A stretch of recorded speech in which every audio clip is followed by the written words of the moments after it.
Welcome to Second Edition. I'm Chantel Clark. And I'm Micah Quist. Thank you for joining us today. On today's show, we take a look at how NATSA is working to help new students feel involved. We also take a look into a women's only strength class here at NAIT, and that has a big impact on women's strength.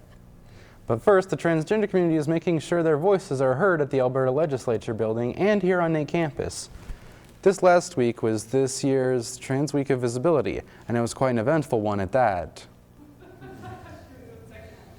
On November 20th, NAIT's Center of Community and Belonging held the drop-in event for Trans Day of Remembrance to support our trans community.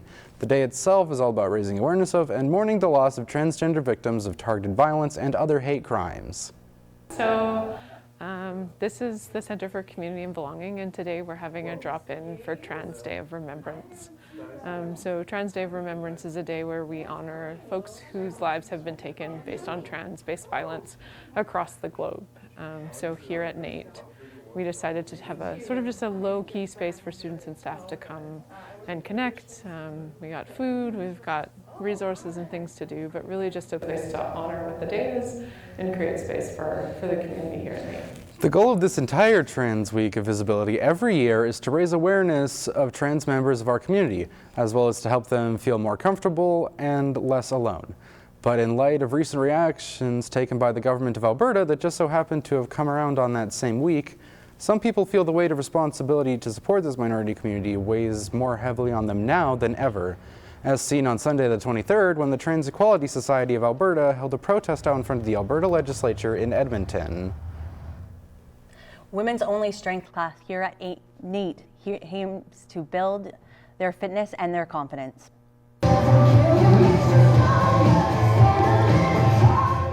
This women's strength class brings women together in the room. They trust one another. They cheer each other on when they are struggling. They give each other the strength to keep on going. One of the reasons is that it's weight training, and we do strength training as well. So this was one of the reasons that I decided to take the class today. Proper technique, you will learn to get better and better. Women who attend enjoy the class. This class is the first of its kind here at NAIT. This class is put on by NAIT Athletics and Recreation. Yesterday, the team over at Ooks Life ran an involvement booth to invite students to do more for their campus. On the 25th of November, a booth was set up on the second floor of the NAIT HP Center for Communications and Technology, introducing students to Ooks Life and their goal of helping people both contribute to and feel more welcome in some of the many clubs and events that are constantly running here at NAIT campus. Hi, I'm CJ. Hi, I'm Shirley from Ooks Life team. This booth is to encourage more students to be involved with the activities on campus. So we're helping them to download and install the Ooks Life app so they get to know all the events, all the volunteer opportunities on campus. We have, we call it the involvement booth, and we have this every now and then. We scheduled it. You can find it on the Ooks Life app on where the booth will be every week. Students can get involved through volunteering, through attending events, or through joining clubs. So whether you're a new student trying to make some friends or you just want to help out around campus, don't be a stranger if you see one of these booths. Winterfell Festival was brought back to 104th Street celebrating the Christmas holidays. There was no snow on the ground, though that did not stop families from coming out to see what the festival had to offer.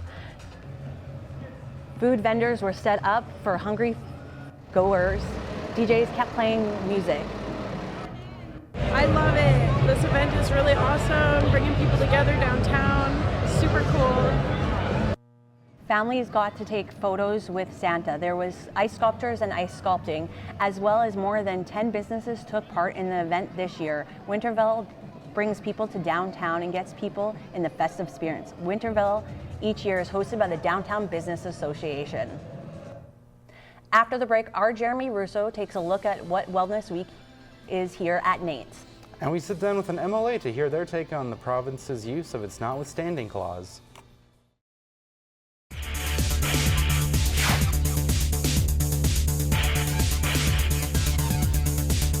Last week, the UCP used the notwithstanding clause to block challenges of 3 different laws affecting the trans community of Alberta. Groups like the NDP and the EGAL Canada are working hard to gather support for the community. Our Aidan Burden has more.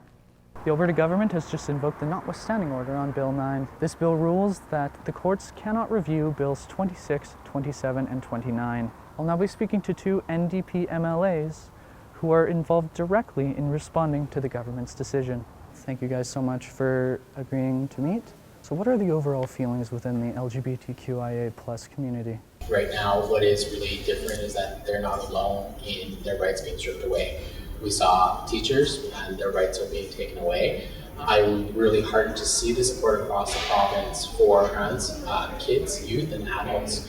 I definitely think that a lot of folks in the community are struggling, particularly our trans friends and siblings. But what was really heartening is yesterday, a student-led rally against the use of the notwithstanding clause in Bill 9, and there were hundreds and hundreds of folks out there. What are your personal feelings on the recent events regarding the notwithstanding order? When I was speaking, I'm a cisgender person, so it's hard to fully know what it's like to walk in the steps of a transgender person. It makes me very angry.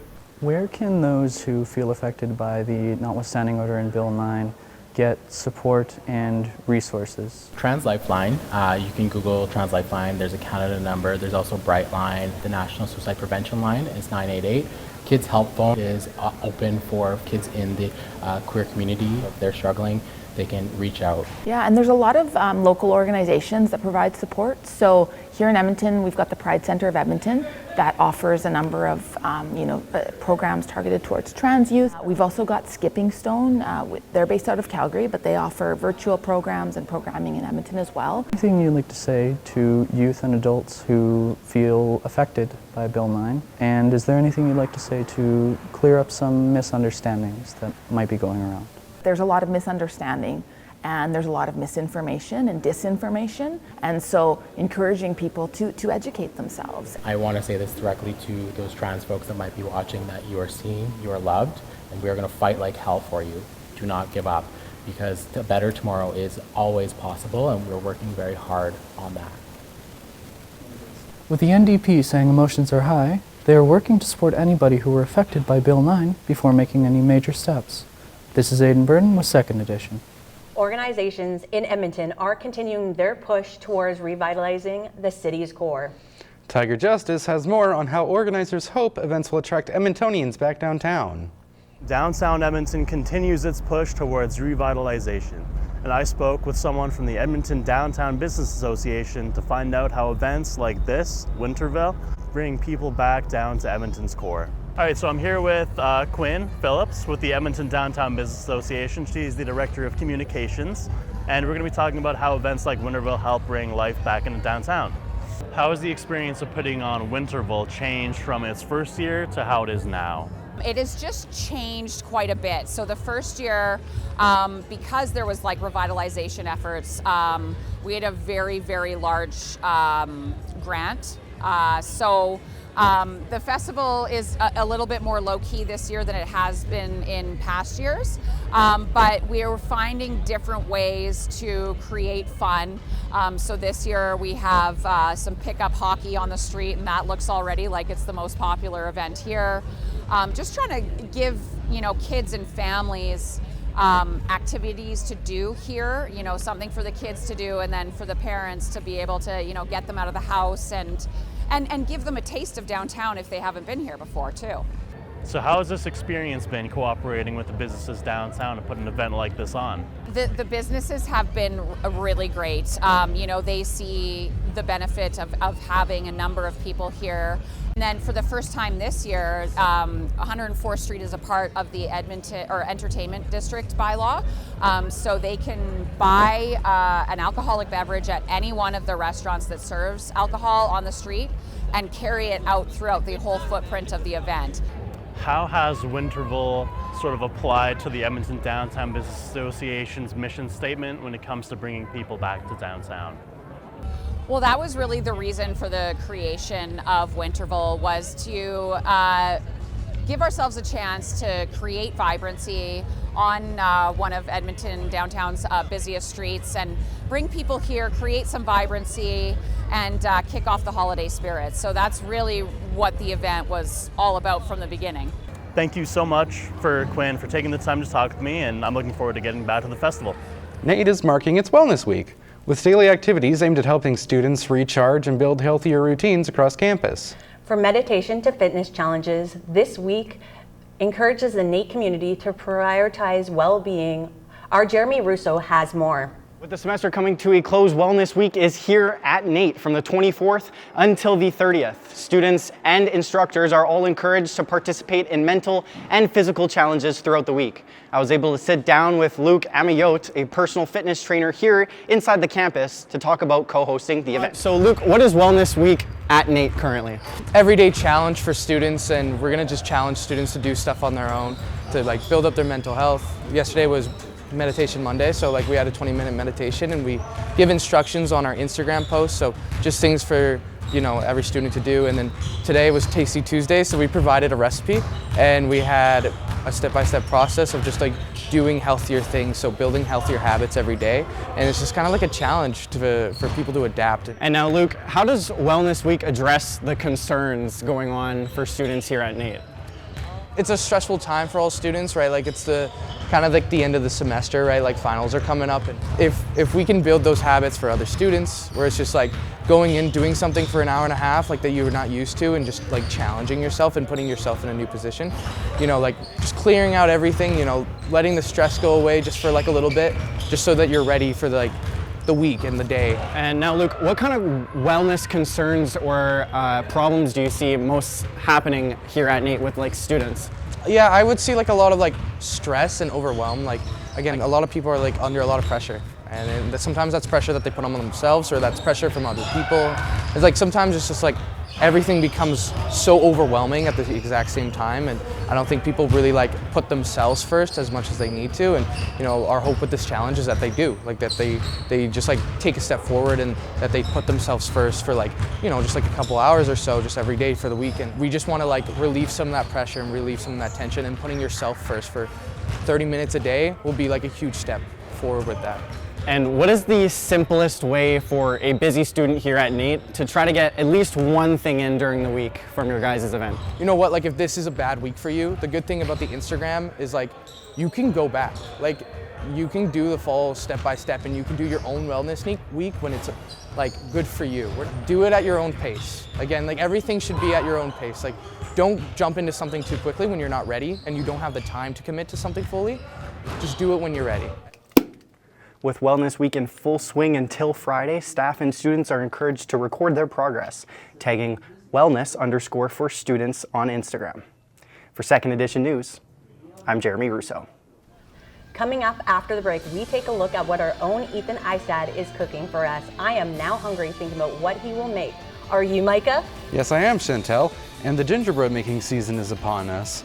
So we will take a look at how to make the best gingerbread with Krish Desai.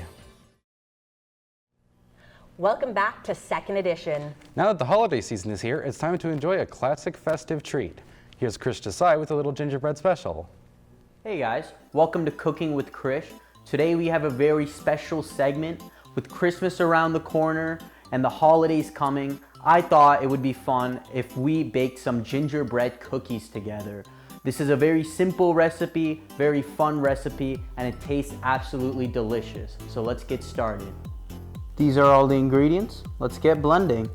All right, first we want to start off with some butter. We want to just slide the butter into the bowl, and then we want to add the brown sugar. Then afterwards, we want to crack the egg open just like so. Now we want to add the sugar, or the salt, sorry, and the baking soda. And honestly, just add all the ingredients, doesn't matter the order. And boom. Now it's time to mix.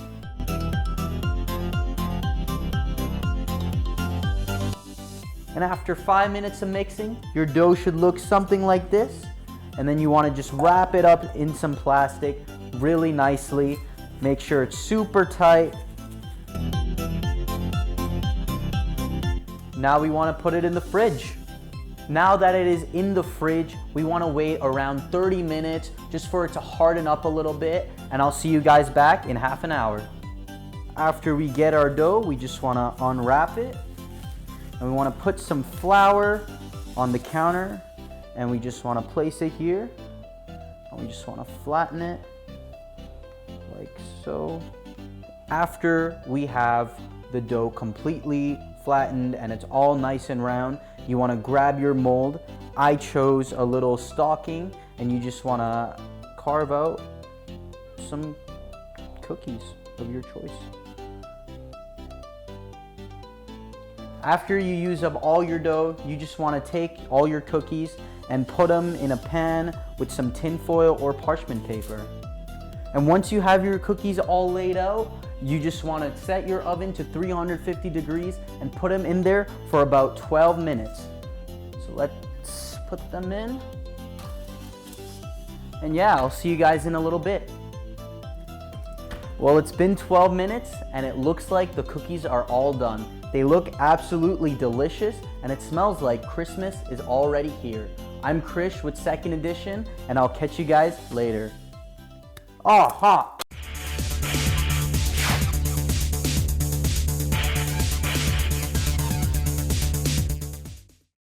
Welcome back to Eistedd's Kitchen, and today we are making my very famous butternut squash angulotti and an oldie. I don't know, I'm out of time. But as you can see, we got a list of all of our ingredients here.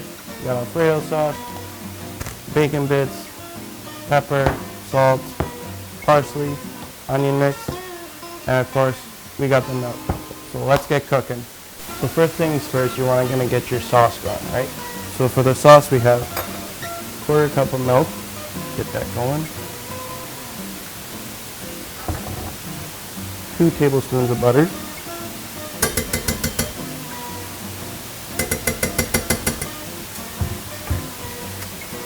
And then you got your sauce mix. Dump that in there. Then you're gonna want to add some seasoning. Onion powder.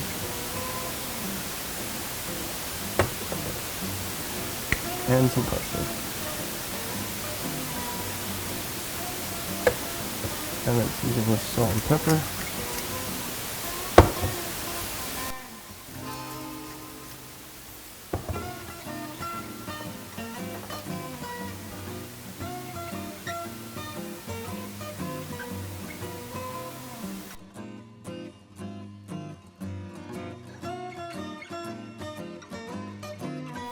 And once the pasta is boiled, we're going to drain it into our colander.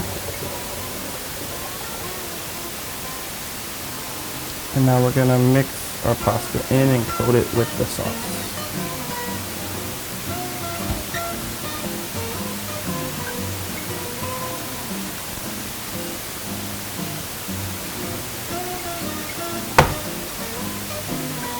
Now we are ready to eat.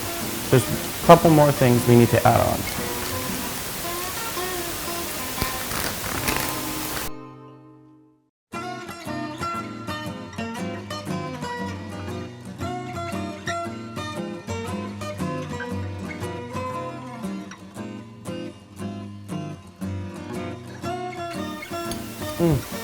Phenomenal. And that is how you make a butternut squash pasta. Tune in next time where we'll be cooking up even something better. For Second Edition, I'm Ethan Eisted.